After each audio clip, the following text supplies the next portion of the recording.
Hayley from the Huddo Boards team. I'm going to show you an update that we've made recently, and that is the creation of private cards. So previously, within a board where you're working with other team members, all of the cards were visible to all of the board members.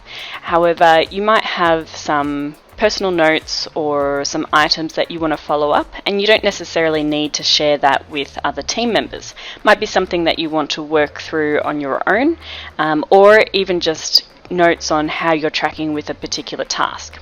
So we can create a private card which is visible just to you.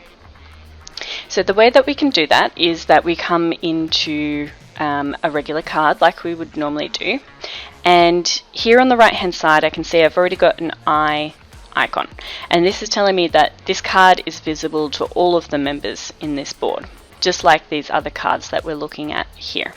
So if I start to type my card, tracking on support quests, notes, and if I click this icon, this eye icon, it is then crossed out and it gives me an updated status saying only you will see this card. So now I can press enter and my private card is created. So we can see that this private card is already different to the other cards because it's shaded in grey. So from the outside I can see that this is my private card.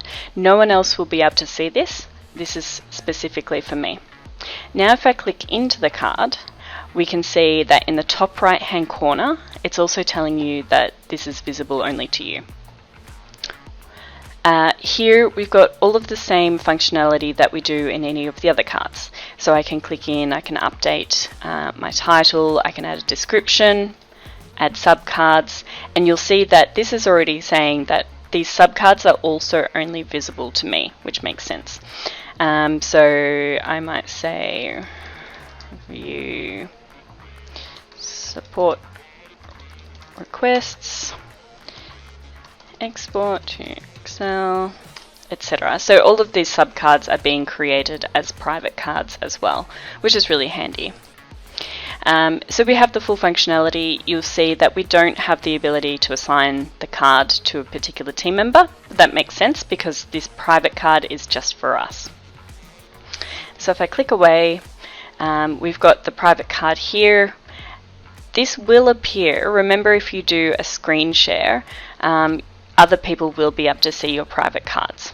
So something to keep in mind if you are sharing a screen and you have some notes here, but otherwise it's a really handy way to keep track of what you're working on, where you're at with a particular task, or if you wanted to make some notes to share in the next meeting, but you weren't ready to have those visible to everyone. There's lots of different scenarios in which you might share or might create a private card.